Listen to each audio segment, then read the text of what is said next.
فکر کن یه روز آجر بسازی، اما بدون آتیش.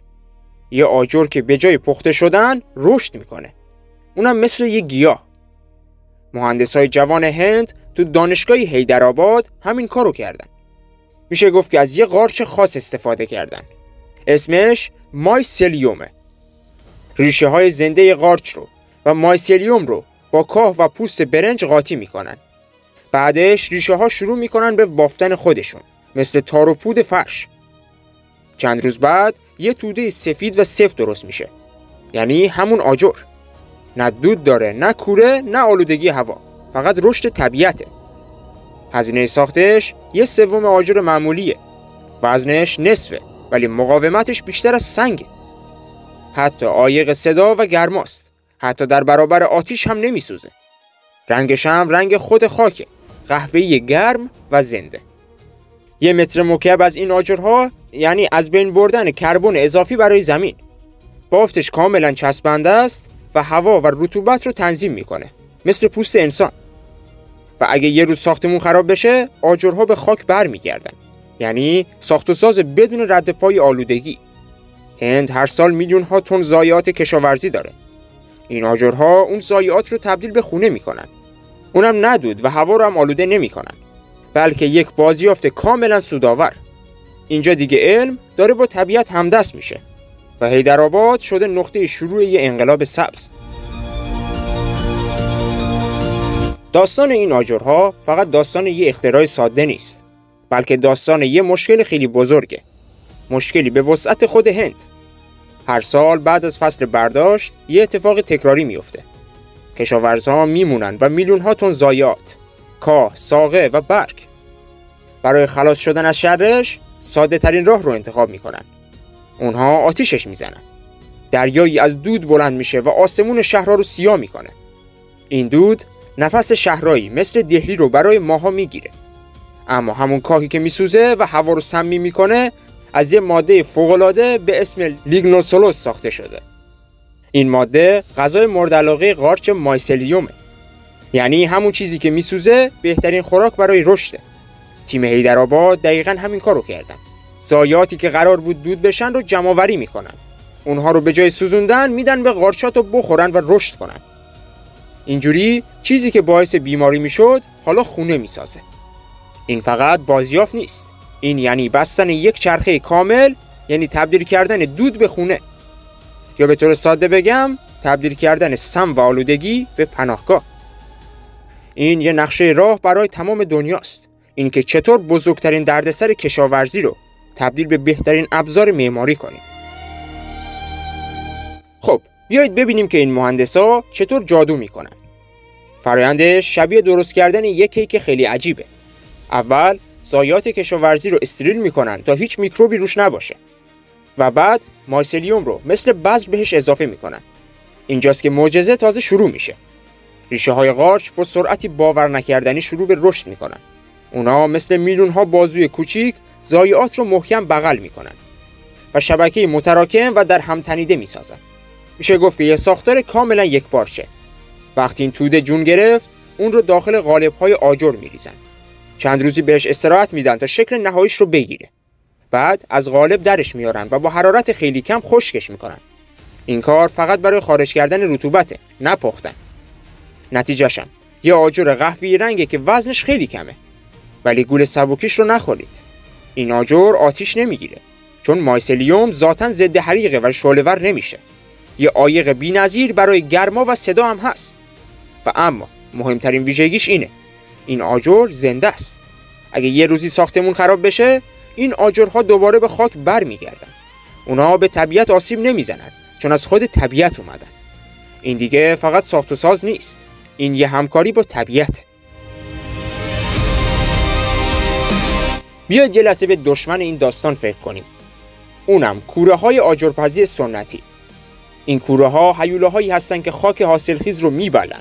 اونم برای پختن هر آجر مقدار زیادی انرژی و سوخت مصرف میکنن و در عوض دود و کربن دی اکسید به آسمون هدیه میدن. صنعت آجر یکی از آلوده کننده ترین صنایع جهانه. خاک روی زمین که برای کشاورزی حیاتیه کنده میشه و میره توی کوره. خاکی که صدها سال طول کشیده تا به وجود بیاد.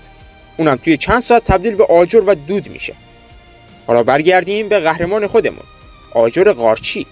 این آجر نه تنها خاکی مصرف نمیکنه بلکه به زمین کمک هم میکنه. اون از ضایعاتی تغذیه میکنه که اگه نبودن میسوختن و هوا رو آلوده میکردن. یعنی عملاً کربن رو از جو میگیره و در خودش حبس میکنه. این یعنی یه رد پای کربن منفی به جای تولید آلودگی. میشه گفت که به راحت ترین شکل ممکن به پاک شدن هوا کمک میکنه. این یه جهش بزرگه. انگار یه ماشین اختراع کنی که دودش هوا رو تمیز کنه. این دقیقاً همون چیزیه که سیاره ما امروز بهش نیاز داره. پس این فقط یه مسئله ساختمانی جدید نیست. این یه انتخاب بین دو آینده کاملاً متفاوت. یک آینده‌ای که در اون ساختن به قیمت نابود کردن تموم میشه و قسمت دیگه‌اش آینده‌ای که در اون ساختن به معنی زندگی بخشیدنه. این اختراع فقط برای هند نیست. این یه راه حل جهانیه.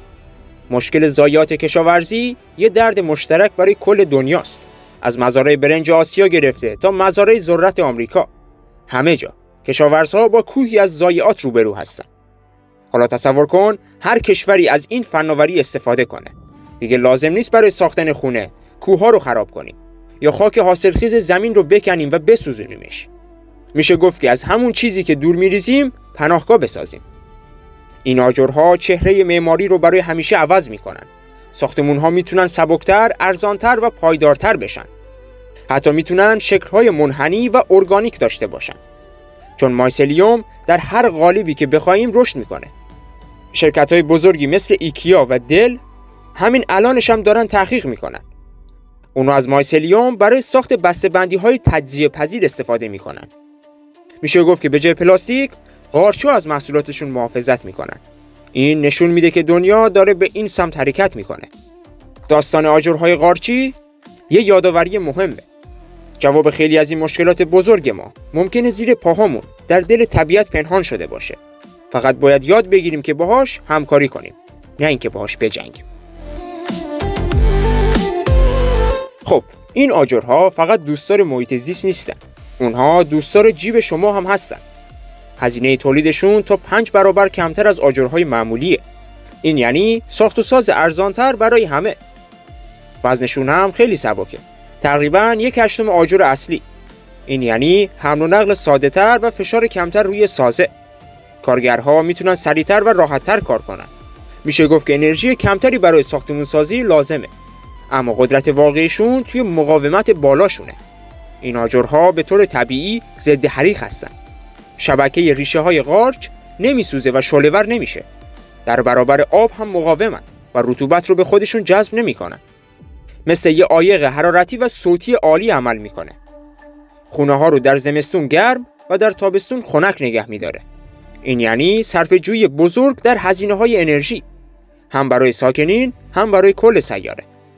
پس ما با یه ایده ساختمونی روبرو هستیم که ارزانتر، سبکتر، مقاومتر و حتی عایق‌تره. این دیگه یه انتخاب بین خوب و بد نیست. این یه جهش هوشمندانه به سمت آینده ساخت و سازه.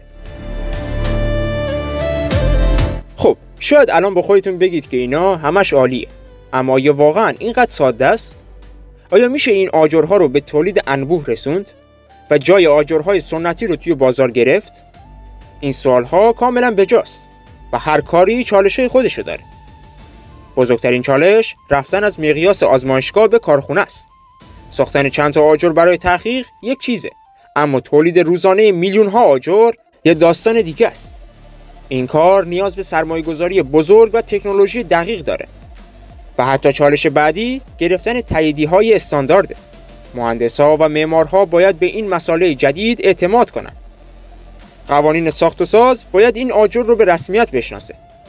این یک فرایند زمانبره و گاهی میتونه خیلی سخت باشه. و البته نباید غول‌های صنعت آجر سنتی رو هم فراموش کرد. صنعتی که صدها سال وجود داره و خیلی قدرتمنده. اونا به راحتی بازار رو به یک رقیب قارچی نمیدن. اما تیم حیدرآباد و تیم‌های مشابه توی دنیا دارن شبانه روز برای حل این مشکل تلاش میکنن. اونا باور دارن که این فقط یک رویا نیست، بلکه یک ضرورت برای آینده سیاره ماست. اما داستان مایسلیوم فقط به ساختن آجر ختم نمیشه. این تازه اول راهه. دانشمندها دارن روی یه ایده شگفت‌انگیز کار میکنن. چیزی به اسم معماری زنده. تصور کنین ساختمونی که خودش رو ترمیم میکنه. اگه ترکی روی دیوار ایجاد بشه، قارچ دوباره رشد میکنه و اون حفره رو دوباره پر میکنه. درست مثل پوست بدن انسان‌ها. حتی ناسا هم داره روی این تکنولوژی تحقیق میکنه برای ساخت پایگاهاش روی ماه یا حتی روی مریخ. به جای اینکه میلیون ها تن آجر به فضا بفرستید، فقط کافیه کیسه های کوچیک خاکستر قارچ رو با خودشون ببرن. این ماده میتونه هوشمندانه باشه. میشه با اضافه کردن مواد دیگه‌ای بهش قابلیت‌های جدیدی بهش داد.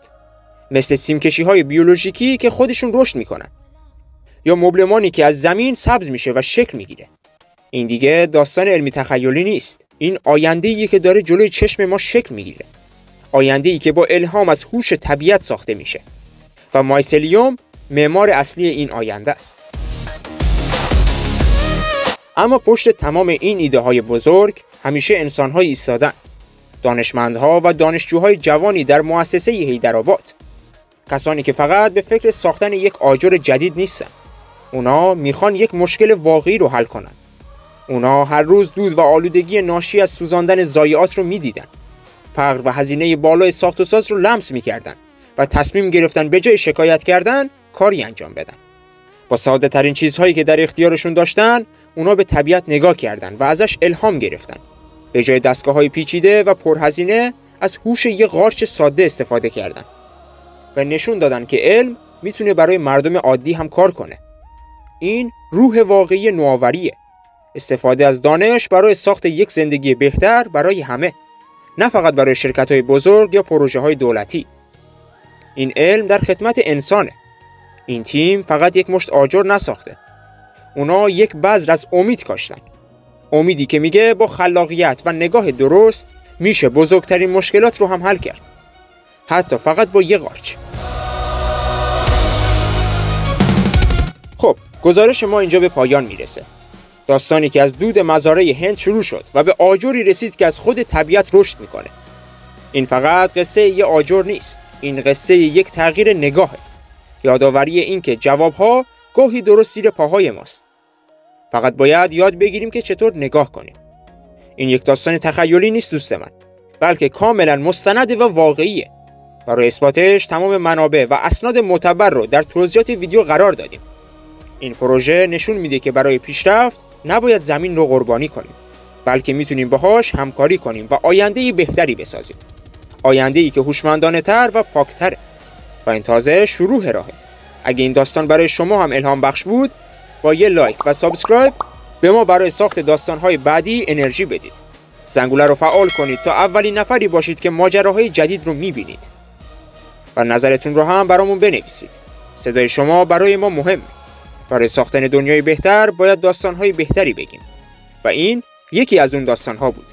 ذهن خودتون رو جستجوگر و آینده‌تون رو روشن ببینید.